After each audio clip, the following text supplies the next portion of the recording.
Hey,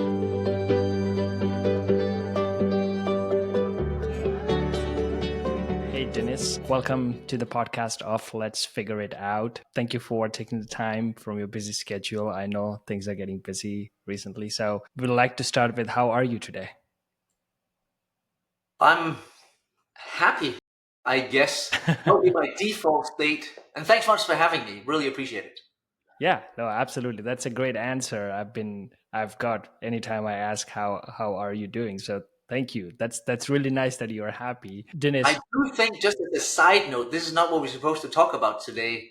On that question, yes. aside from the fact that in the US it means hello, but somewhere else in the universe it means what the words kind of state, which is, how are How you? are you? And I do think you can at least fool yourself positively into a setting where you can choose to be happy. There's all sorts of kind of circumstances where that might not on some days be true, but at least if you start on the idea that, well, I'm kind of happy, then you have to kind of work yourself into an argument for why would that not be true. So That's yes, true. I start there. I really love it. I agree. If you keep on telling your mind that this is what it is, you're going to start feeling the whole thing again. So, yeah, I agree. I'm happy as well. All right. So, Denise, would you like to introduce yourself about, like, tell us about yourself in terms of, like, where you're from and what's your background, just to give an idea to our listeners? There's two versions of that. There's the 4-hour seminar for where I'll give you the email to my mom and she'll do a splendid version. I will give you the summary version, which is only a few minutes long, but believe me, there's a lot in between the lines there. At the beginning, or one bookend, there's me taking a CS degree and initially getting started doing game development, which I did throughout university. Then right out of university, we've done 5 ventures back to back, no flim flam in between. Spent about 5 years on each. We're now on our 6th venture. We've been very fortunate that 4 of the 5 prior ventures that we've done have reached some moment of positive exit, putting a few monies in my pockets and sending a few monies out to some investors and making people kind of happy.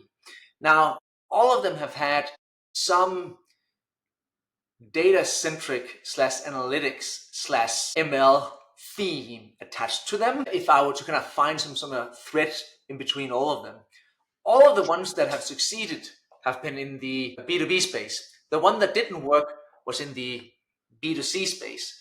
That doesn't make for a good prediction for the future. I'm just saying, even though the one that failed or didn't, I don't like the word failed, the experiment that we ran that didn't work out as we had hoped for was ultimately, like is always the case, a good idea. So we did food delivery, very much like Seamless or Just Eat or something like that, and we're probably just a little too early. But then again, so that's me. Long term, like full on entrepreneurship as a career, 28 years in, focus on trying to build good products, making some customers happy, and get a few monies along the way. That's a phenomenal introduction, Denise. And I think now you made me more curious. So, like you just mentioned, out of college, you started building these companies, these startups. So, what was the mindset behind that thought? Like So being that young, how did you come across to that idea that, hey, I don't want to work for anyone, I want to build something my own? there's this whole idea of nature versus nurture on many fronts, and whether you or me are born entrepreneurs or taught how to be good entrepreneurs or some version thereof. And given my dad, my uncles, cousins, and what have you, not in the tech space that we're in, but in all sorts of other kind of verticals, we're all entrepreneurs in their own right, had me very early on decide that I did not want to be an entrepreneur. I just wanted to get my CS degree, go work for IBM, and be happy, and get my 7 weeks of vacation. I'm Danish, So that's not even just a random number. That was the number when I was young. I think it even increased since then. And just go sit at my desk, write some good code, and have a happy life. I've suddenly seen the amount of work one needs to apply to bring anything into existence that didn't exist before. Now, why did that not pan out as I had at least originally envisioned? So I was working on my last title, and you're not building up much debt where I'm from. I said, we get paid to go to school. So it's not like I had a lot of debt. I had a few, monies I've kind of borrowed to kind of make sure I could kind of get from one end to the next, not for tuition, just kind of for life. And the idea was that I would turn in that last title, pay off my debt, have a few extra monies in my hand, and kind of take my bicycle, go out to IBM and say, I'm ready. By the way, I've never talked to IBM, but in my mind, hey, I'm good. So once I turn up at their front door, I assume they'll just have a desk available and I'll go sit there.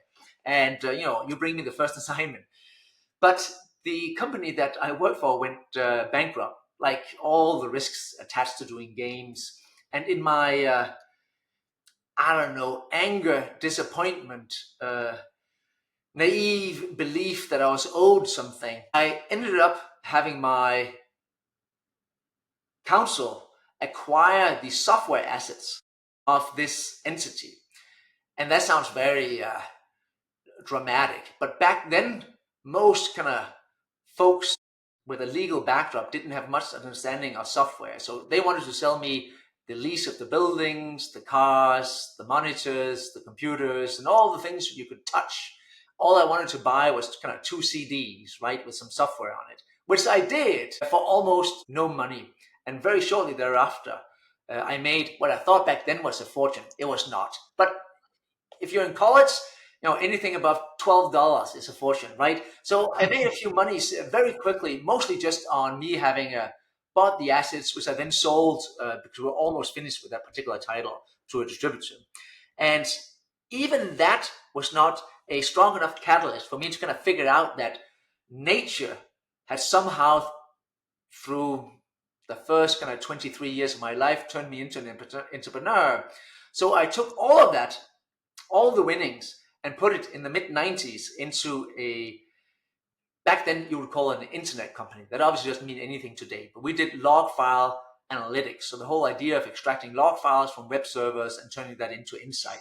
Things that you and me just take for granted in the year 2025, that any small blog will have some analytics attached to it. Back then, that was a little bit more extravagant. So thought, I'll put all this money in, I'll immediately lose it by my plan, and then I'll go work for IBM. And we then built that company up, fully bootstrapped, by the way, on cash flow only. I lived in a part of the world where raising capital, and certainly at a time, raising capital was not really the default kind of go-to option. And somehow got to the other side, and when people talk about the dot-com boom, I'm one of those kids who got out on the right side. So we sold in April of 2000. So just at the very top. And hey, to speak of good karma, right? It's not like I've seen the future. I have some sort of, hey, in my spare time, I'm also an economist and I could see things were not gonna well put together. Nah, I was just a geek who had an opportunity, had a few offers, and I took the right offer on the right day. Here's a funny side note to that. Speaking of good karma, we sold our next venture in the kind of early autumn of 2008. Speak of good timing, where had we not sold there, because the whole world kind of turned to shit overnight, and it became very hard to do anything for years on end. But somehow we sold just before everything kind of turned not as rosy. But there you have it. But after that first exit, I think I came to the realization that not only is this me, it is probably what I should be spending my life on. And I turned the whole thing to a kind of career, if you will, where I could pursue this particular skill and try to become a little bit better at it, venture by venture. Wow, that's amazing. So like coming out of college and having that thought like, hey, this company you started working on going bankrupt, and you have that thought like kind of I would say, an anger at that age, which is obvious, but having that thought and turn it into your first business was amazing. So can you tell me more about like any learnings from your, like, let's say, first three ventures, any early learnings which stayed with you and which also taught you and you are still living with it?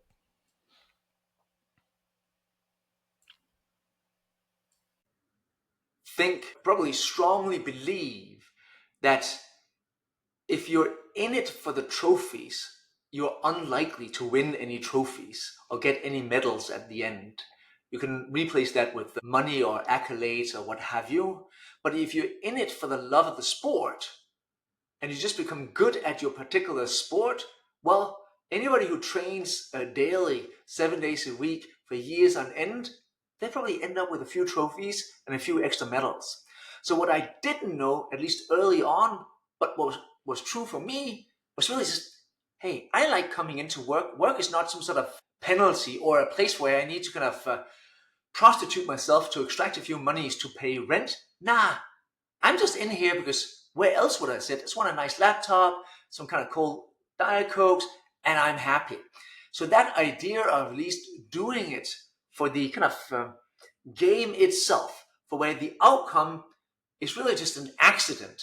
Sure, you can somehow kind of massage it into place and make sure that the outcome is to your benefit. But for the most part, the one thing that I didn't see clearly, but kind of became clear in hindsight, was that, oh, I just liked playing the game. As in, the particular game you and me are playing here is making good product that makes customers happy to the degree where they're willing to give you a few monies. And that has been kind of a guiding principle for where I never worked on anything for where I didn't find the work itself fun, exciting, like exhilarating, like a challenge, and all of that. It was not one for where I think if I put this together, I could be acquired by Google.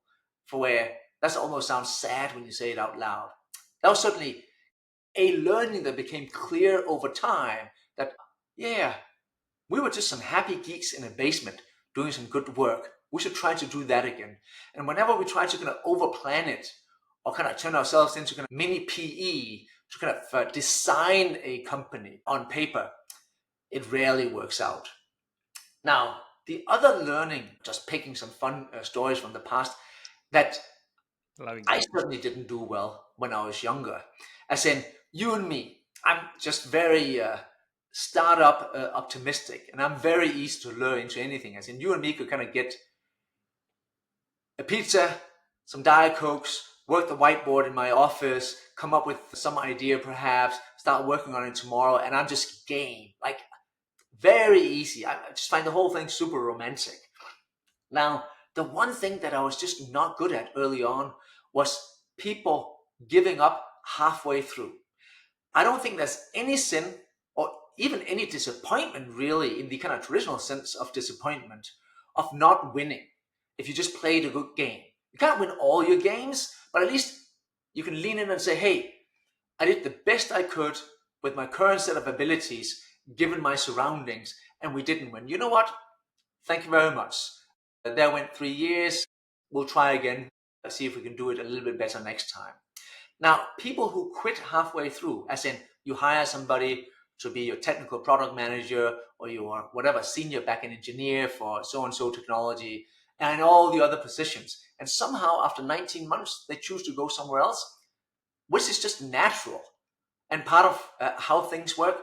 Oh, I took it as kind of immediate betrayal, as in I was confused, as in, but you and me set out on a mission.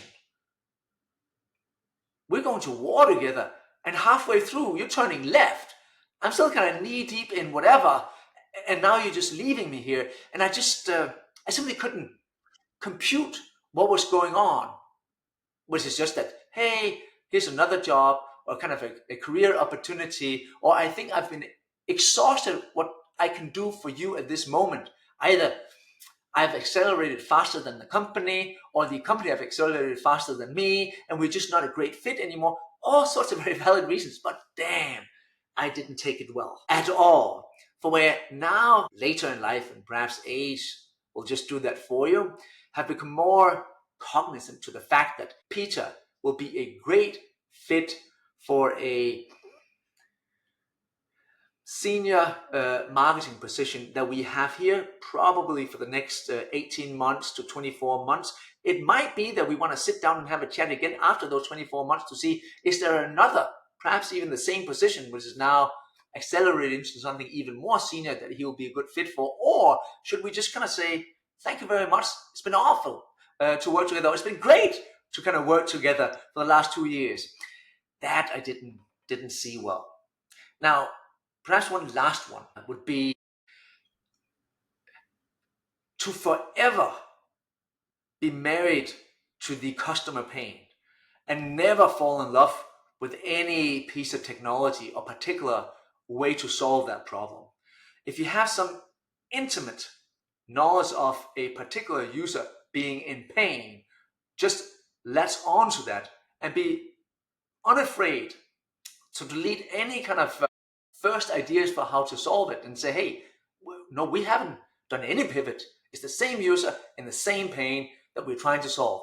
We tried one particular attack angle. That didn't work. Fair enough. We'll try another attack angle. I don't think I was always pure enough in my thinking to never let go of the particular pain. I would rather call it quits than try to serve somebody else. Oh, here's a pet peeve. I actually don't think the purpose of a startup in the traditional sense is to survive. I think the purpose of a startup is to run an experiment to end. As in, I thought in my current venture that there's a whole host of people who are in charge of help centers who will sit and manually update the image collateral in those particular articles who could need some automation. When I speak to them, they'll describe a particular pain that they're in, which is just really a daily chore coming in increments of 10, 15 minutes to go update these images in these articles. That will forever be true until somebody comes along. I might not be smart enough, kind enough, cheap enough, good enough to kind of solve it. Great, then I'll just die off, but I'll certainly run that experiment to end. Or I might be all of those things, and I'll get to the other side and kind of get something that rhymes with a thriving business. But in the beginning, I think certainly in my early ventures, and surely they were bootstrapped, so you're a little bit more hungry for money, which is that I need to make $10, pay the 9 out that I owe for this month's engineering salaries. But I've become very strict on not letting go of that particular pain, certainly in my later ventures. Nice. So I think you learned in your initial ventures, and then you took those learnings and applied in your later ventures. And sort of like, obviously we learn from our mistakes and we don't make it again, and that's the biggest learning. So I think from your what you were trying to say, and I think the way you work on particular idea is like, you're not worrying about like what this company is going to do or this particular overall startup's going to do, but what you want to do is like solve that problem. And if we are having fun solving that problem, we have done a good job. And which is how it should be. Which is how it should be, right? As in, it is somewhat easy to be half-assed at 7 things. It is almost impossible to be world-class at one thing, but at least you should try and apply yourself and become world-class at one thing. And one way where you can make that easier is to cut a slice so thin where you do only this one distinct item, but you do it so well that people at least say, I'll be surprised if Dennis can turn that into a business, but damn, they're good at this one thing. They fucking killed it. Good on them.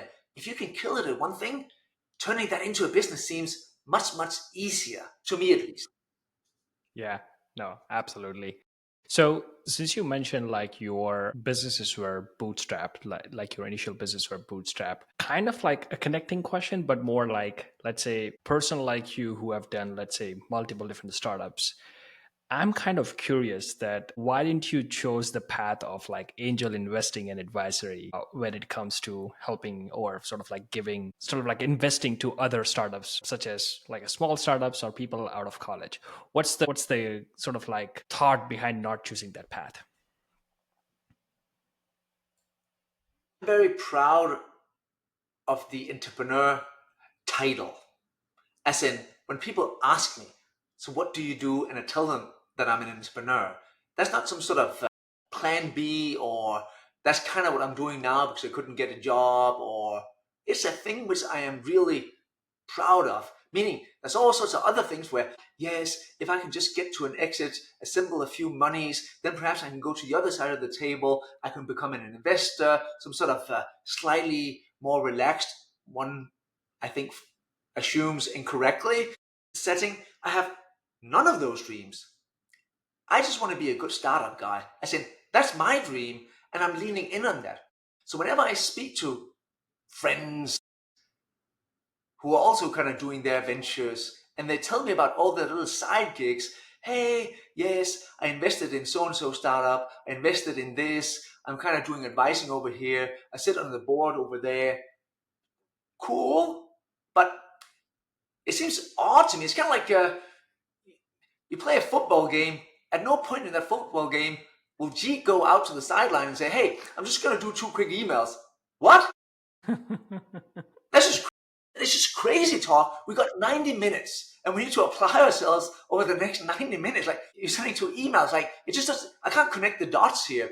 And in a very similar fashion, I can't connect the dots for where it is so hard, pretty much impossible, to get a startup from 0 to 1 or from nothing, and then through sheer willpower push it into existence. So why would you want to kind of decrease that probability? And you must agree that any time which you do not spend on this will decrease the probability. I said, you trying to do a little bit of angel investing on the side, first of all, unless they're gifts, you could probably do that fairly quickly. But if they're not gifts, but actually investments, well, you can't just do one. That's, the numbers just doesn't add up, right? So you need a little bit of a portfolio if most of them are going to go tits up. So if you need a little bit of a portfolio, call it 10. You can't do the first 10. You probably need some sort of filter here. What? Do you need 50 or 100 at the top? So I need to speak to 100 other startups, try to understand them, do a little bit of research to get to my 10. That seems like a lot of time that I could otherwise spend researching kind of things we could do for my business. As in, hey, how about you cut some checks for your own business? Or side note, I've always been an investor, by the way, in my own ventures. As in, I will also be in the angel round and the seed round and the A round and the B round. As in that cap table, I'm both a dude with options, founder shares, and preferred shares, and on all steps. There's not a step in this endeavor where you don't see my name. Sure, I'm not writing the same checks as the institutional investors that we might team up with, but my name is there, and this is the only check I'll write for my own venture. Because if I lose it, at least I can say, well, you're the one who played the game, Dennis. Don't be disappointed. You were simply not smart enough this time around, or you won something. Take a little bit of credit. Yeah. Hats off, you played a good game. So that I don't do. So, and I cut all of it off, as in, I don't sit on any boards, don't do any kind of official advisory. I haven't cut a single angel check. The footnote to that is, which I tell people before they figure it out, and they've heard some sort of podcast where I said this, if my daughters, which I hope will come back one day and say, hey, Dad, it's time. One daughter is a software engineer, the other one is a data scientist. So there's certainly this likelihood that someday, which I told them, you should go out and do your own venture. It might not be for you, but at least cross it off your bucket list and say, nah, I don't see what you see, and that's cool. But if you do, I'll be the first check into that endeavor. That's up.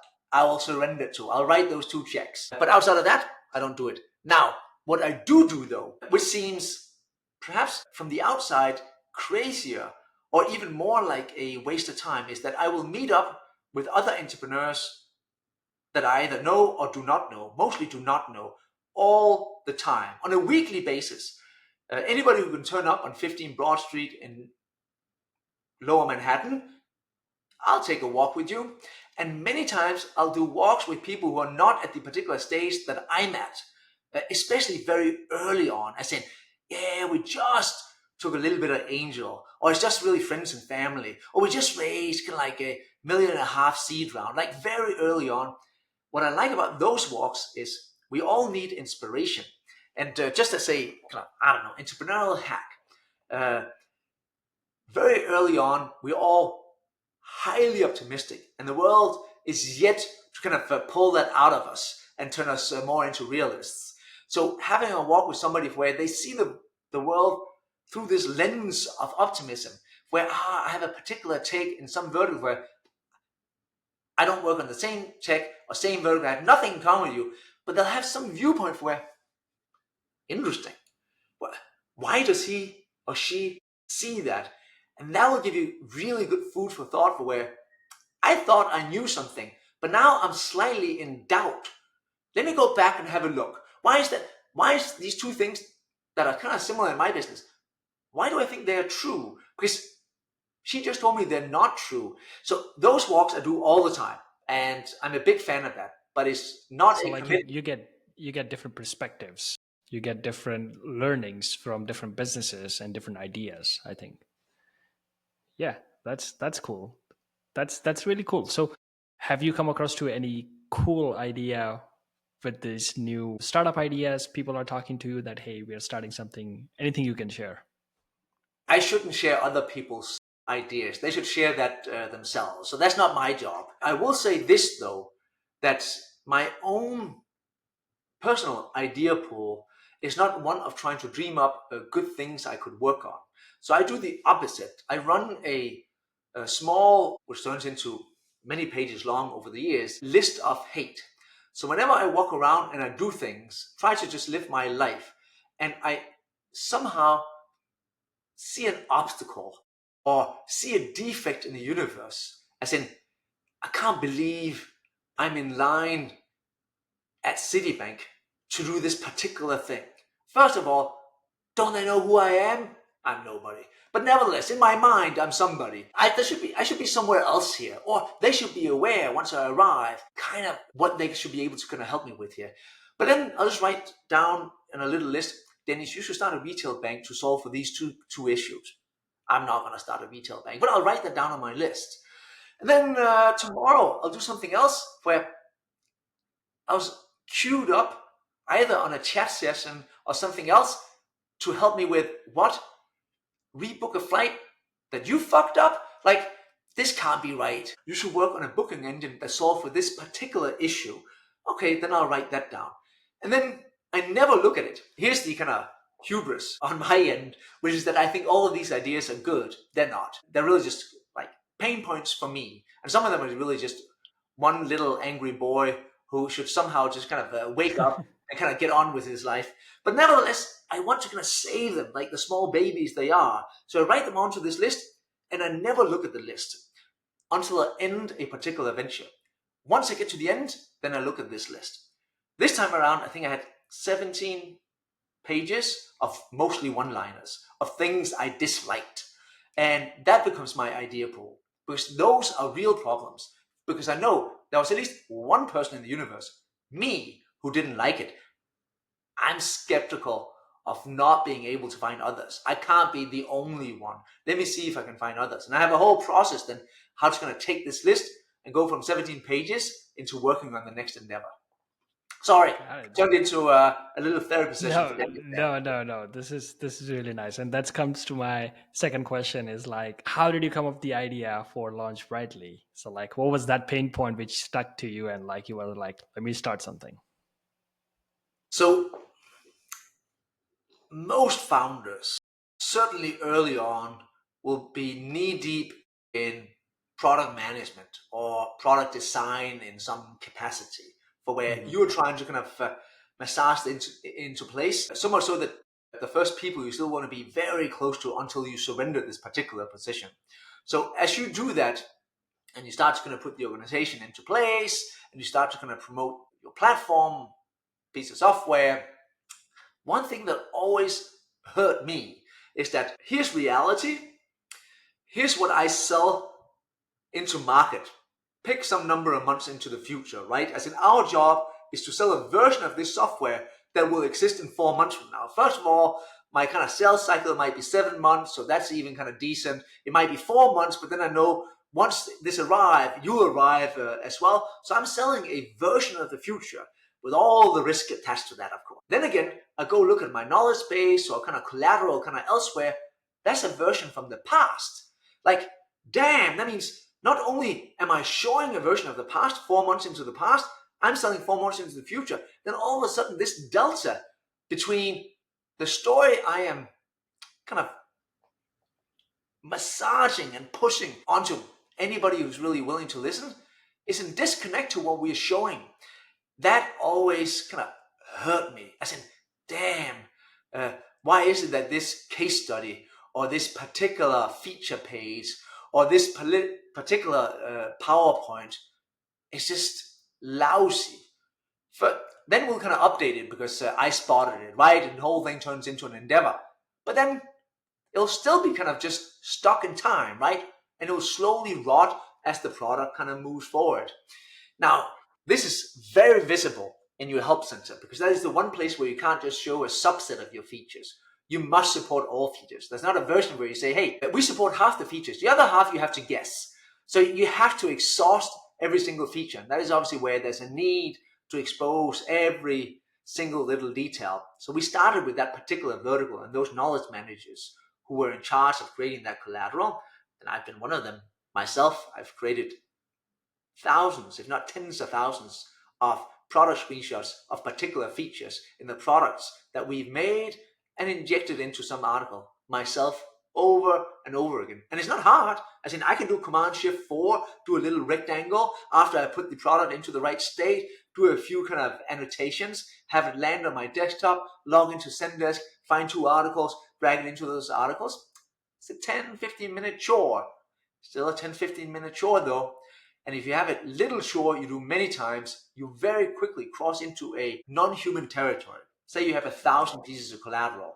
Yeah, but then you have 15,000 minutes. Then all of a sudden, this is turning into a multi-month endeavor if you just did it back to back. So there's not even a version where you update all of these every Sunday night, as in just not humanly possible. It can only be possible if you somehow dream up some automation or some machinery that can do this for you.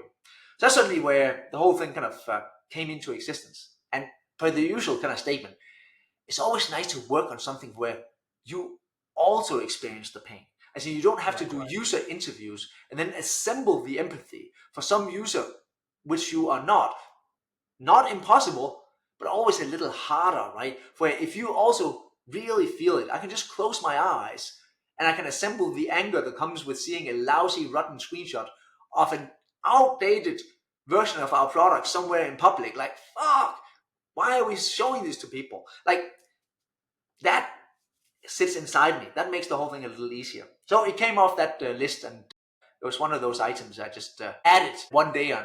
Why am I looking at this? That's amazing that from that list you were able to work on something and make it more live and active and trying to solve the problem in the real life. So we wish you good luck on that and we're very excited for that. One last thing before we let you go is, like, let's say you're doing those walks, a 25-year-old guy or girl comes to you and like, hey Dennis, I want to get into entrepreneurship.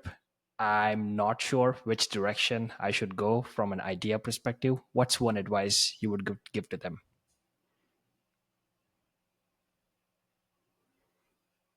I think you need at least 2 things. You need many things. Here's 2 things I would latch onto. On one side, I do think you need to be an expert in something.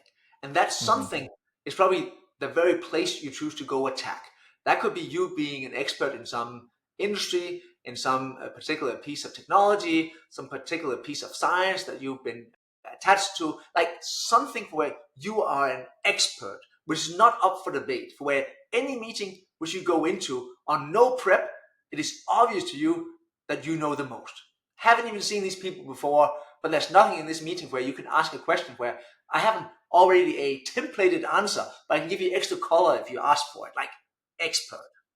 Number 2, I do think, and this might hurt some, that you are forced to assemble a sales gene. And if you don't assemble that, you'll die along the way. Especially if you're one of the founders. There's no version where, well, we're 4 founders and China is the one who do the commercial work. If you have founder in your title, uh, you are also a sales machine. And it's not just traditional sales. You are selling everybody all the time. You are selling new candidates. You are selling existing employees to not quit. You are selling investors. You're selling future investors. You're selling the press. You are selling on some podcast. You are selling everybody all the That time. time. For some people, that is uncomfortable. And if it's forever uncomfortable to tell the same story on repeat sometimes for years, you'll just die in that. As in, you'll fall out of love or somehow just not overcome the friction that comes attached to the fact that you're also a sales machine. And I'm saying this not to discourage people. And I don't think they should be discouraged. I think singing your song, like this is a hit song, Yeah. shit. I know bands who are still singing the same song 30 years in. You're running this venture for what? Half a decade, perhaps? Perhaps a decade if you're really kind of killing it. But hey, don't cry for that. So those are certainly two parts I would somehow make sure are true. Yeah, no, I completely agree. The second part is like, if you can't sell your idea, first of all, because that's where things will start. You can't sell your product. If you can't sell your product, you can't hire people. If you can't hire people, you can't retain people. So it's more like the cycle goes on, and you should be happy. Just like if you have written and you have sort of like have your directed your own movie and your own song or anything, that is your golden award, and you're Yeah. gonna take it with you. And by the way, just again to not discourage people for where, yeah, I don't really like sales. Forget about then the sales moniker. If you're an expert at something and you have high enthusiasm, if you pair those two, that's called sales. I said, Yes. you don't even need to be a good salesperson, but if you turn up in any room with a lot of new knowledge and being highly enthusiastic about it, people will listen. You might not, yeah, didn't do the right sales steps and what have you, but people will listen. There's nothing more exciting than to turn up in a place where, well, she's a believer. Why don't I believe? As in, it seems so clear to her that I must be in the wrong. As in, I should also believe, right? So if you can just pair those two things, I think you're off to a good start. Yeah, yeah, no, I completely agree. Well, Dennis, this was an absolutely phenomenal conversation. Thank you so much for sharing a lot of different insights, different stories from your overall journey, and we have learned so much about you in terms of like your whole entrepreneur journey and like how things came from first startup to your current one, which is Launch Brightly. We wish you all the best with Launch Brightly. Thank you again for taking the time today and having this conversation with us. Thanks much for having me.